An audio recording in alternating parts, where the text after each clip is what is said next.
Hey everybody, Matthew Cook here. I'm your host on the Tactical Dad podcast, and today we are going to briefly discuss a holographic sight. Now, this is a different kind of sight. We talk a lot in the past about red dot sights, tube style red dot sights. Talked about open sights, and now we're going into holographic because they are different. Let me backtrack. Reflex sights are both open and red dot. They're all reflex sights because of how they're made. They reflect an image. They reflect an LED light.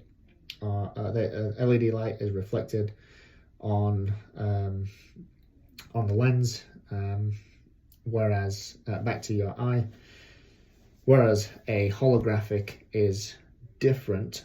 Its construction is different. It's made differently, and there's much more complexity in a holographic sight. There's obviously some benefits, and there's some preferences versus some disadvantages as well. It really ultimately it all depends on what you're looking for, but the key thing to know is that a red dot and a holographic are made completely differently.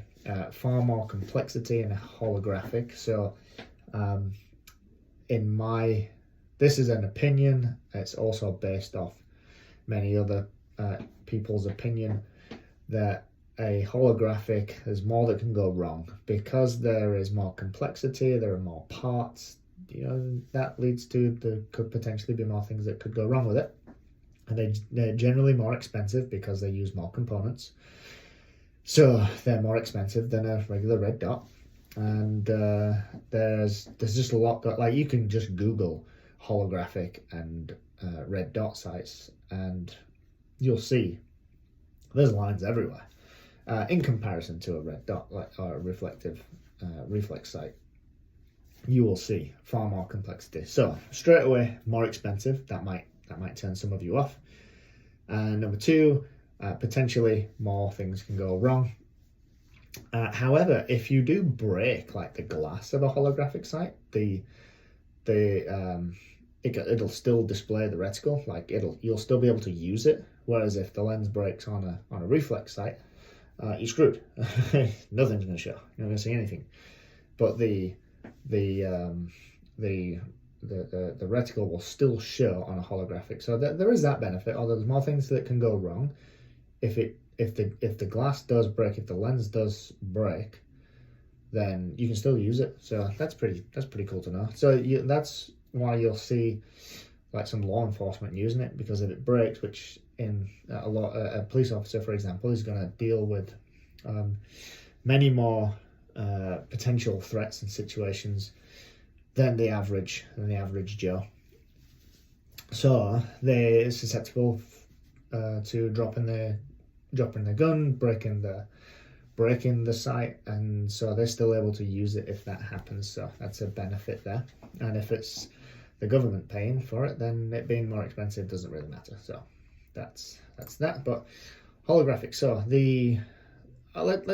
we'll stick to holographic and try not to bounce back to red dots too much, if any. So I'm going to tell you the advantages of like an accumulate. I made the notes. There's an accumulation of what I've seen and experienced, which is not much, and what I've learned from others and their experience. So advantages of a holographic sight. So the sight technology uses a laser transmitted hologram to give the user a solid reticle. The laser is not going to be reflected back into your eye off the glass.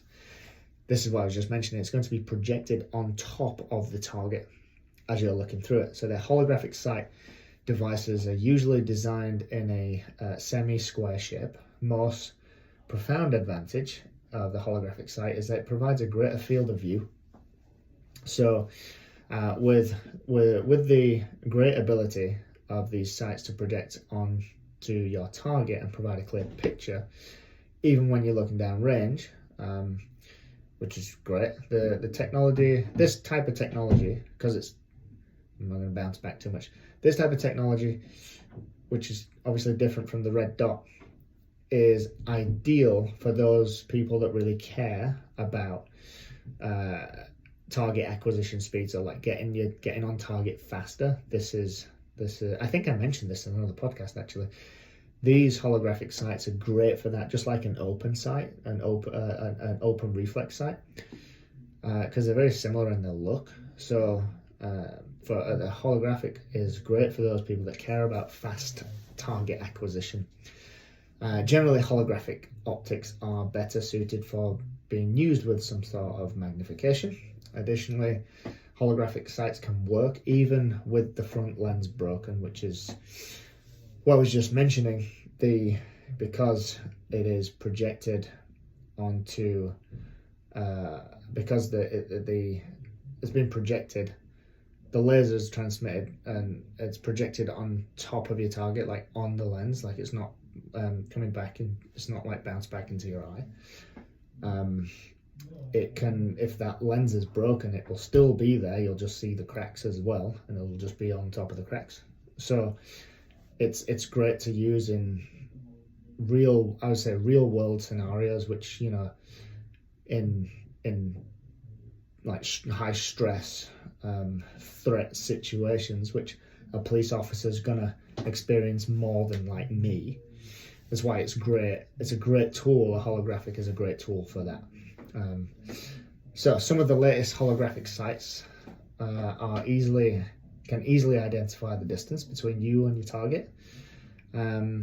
So yeah, they tend to be a good choice for people that focus and are very keen on fast target acquisition, just like an open red dot, and for sort of tactical police officer, military, like people that are going to be in more real world situations that us as civilians are sort of preparing for, just in case.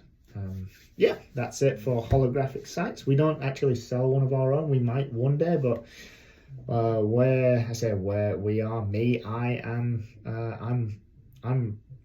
more on the open reflex or red dot. Tube style red dots is my personal favorite, just because of the simplicity. But I had to talk about this since it's all within the optics space. That's all from me on this topic. We might talk about it one day if I change my mind. But thanks for joining me. I'll speak to you again. Bye.